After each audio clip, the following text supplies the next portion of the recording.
బయటకు వచ్చిన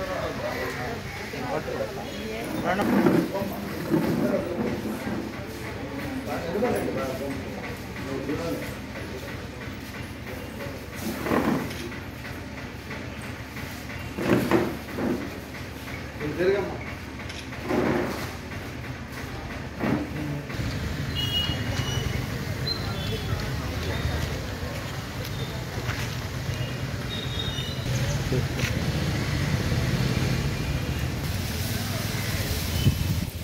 నిర్లక్ష్యానికి నిరాదరణకు గురైనటువంటి ఉదయగిరి ప్రాంతాన్ని జిల్లా చేయాలని గత 6 సంవత్సరాల నుండి ఇక్కడ ఉన్నటువంటి వివిధ వర్గాల ప్రజలు నిత్యము ఆందోళనలు చేస్తూ ఉన్నారు.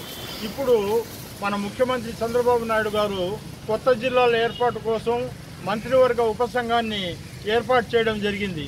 దీంట్లో భాగంగా ఉదయగిరి జిల్లా సాధన కమిటీ తరఫున మంత్రివర్గ ఉపసంఘానికి రిప్రజెంటేషన్ ఇవ్వడం జరిగింది. ఇక్కడ ఉన్నటువంటి మెట్ట మండలాలన్నింటినీ కలిపి 50 కిలోమీటర్ల దూరంలో ఉన్నటువంటి ప్రాంతాన్ని జిల్లా చేయండి.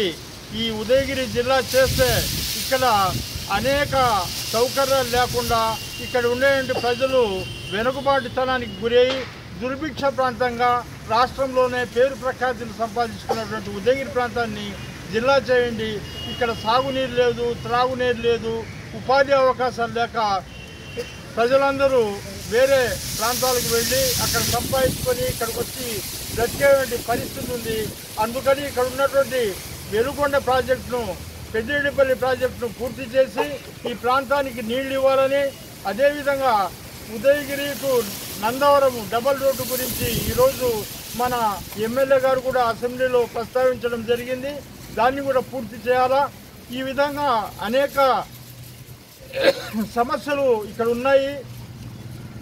అందుకని ఈ ప్రాంతాన్ని ఉదయగిరి జిల్లాగా చేస్తే ఈ ప్రాంతం అభివృద్ధి చెంది ఈ ప్రాంతంలో ఉన్నటువంటి ప్రజలందరూ కూడా అభివృద్ధి పదంలో పయనిస్తారని చెప్పి మేము ఆశిస్తూ ఉన్నాము. అదేవిధంగా రాష్ట్రంలో ఉన్నటువంటి ప్రజలందరితో పాటు మేము కూడా ఇక్కడ పన్నులు కడతా ఉన్నాం. వివిధ రకాలైనటువంటి పన్నులన్నీ కడతా ఉన్నాం. వృత్తి పన్ను కడతా ఉన్నాము, జిఎస్టీలు కడతా ఉన్నాము, అనేక రకాలైనటువంటి పన్నులు కడతా ఉన్నా కానీ డెల్టా ప్రాంతంలో ఉన్నటువంటి ప్రజలు ఒక విధంగా బ్రతుకుతూ ఉంటే ఈ మెట్ట ప్రాంతంలో ఉన్నటువంటి ప్రజలు ఇంకో విధంగా బ్రతుకుతూ ఉండరు. అందుకని అందరు ప్రజలు సుఖంగా, సమానంగా, సంతోషంగా బ్రతకాలంటే ఈ ఉదయగిరి ప్రాంతాన్ని జిల్లా చేయడం ఒక్కటే మార్గం అని చెప్పి ఈరోజు మన ఉదయగిరి ప్రాంతంలో ఉన్నటువంటి పొదుపు మహిళలందరూ కూడా స్వచ్ఛందంగా తరలి వచ్చి తహసీల్దార్ గారికి విజ్ఞాపన పత్రాన్ని అందించి దాన్ని మంత్రివర్గ ఉపసంఘానికి పంపించండి అని చెప్పడం అనేది చాలా సంతోషించదగిన విషయము. ప్రతిరోజు కూడా ఏదో ఒక వర్గానికి సంబంధించినటువంటి ప్రజలు ఇక్కడికి వచ్చి వినతి పత్రాలను అందిస్తూ ఉన్నారు.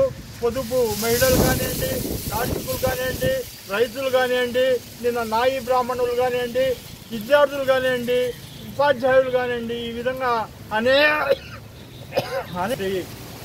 ఈ డిమాండ్ను ప్రభుత్వం సానుకూలంగా స్పందించి దీన్ని పరిష్కారం చేయవలసిందిగా, ఉదయగిరి జిల్లా సాధనకు మార్గం వేయాల్సిందిగా మేము ప్రభుత్వానికి విజ్ఞప్తి చేస్తా ఉన్నాం.